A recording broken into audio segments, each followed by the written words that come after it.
اینجا کردستان، روستای هشمیز، کرد و لکولور، همه با هم یک صدا ماشاءالله.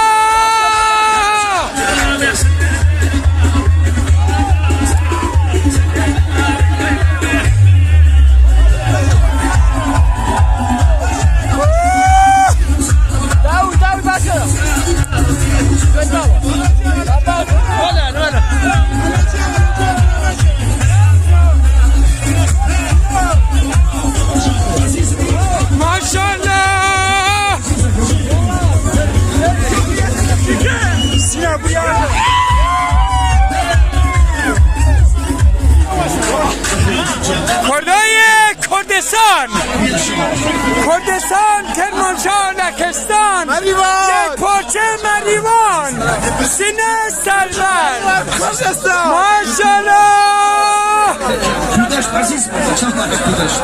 آقا برخ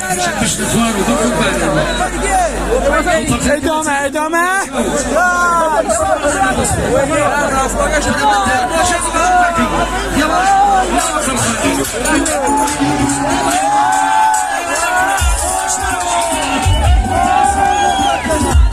ماشاءالله. سرچوبی ایوالا، سرچوبی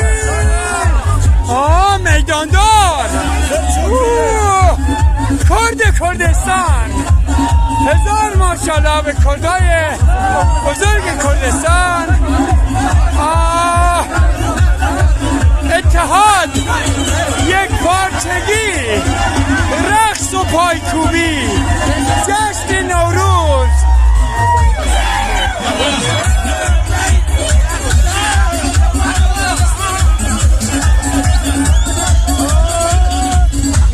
جاتون خیلی خالیه.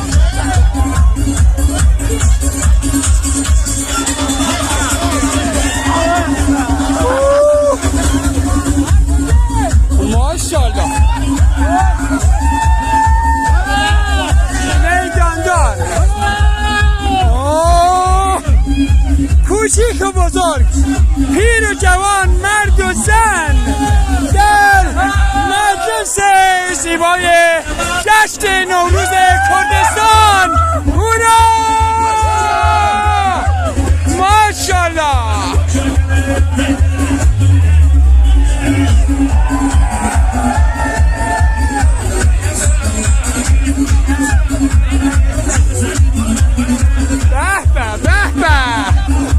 اتحاد، یک پارچگی، کرد، زن و مرد یکی بودن. مرسی.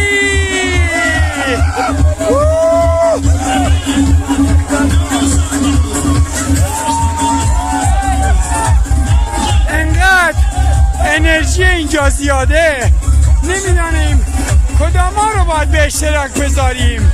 همه کردای کرمانشاه، کردستان اینجا جمعن.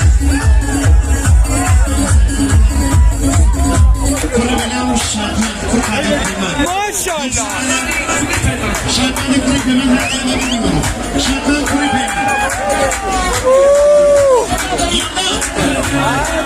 بریم سراغ یک گروه دیگه باحال، یک گروه فوق‌العاده پر انرژی.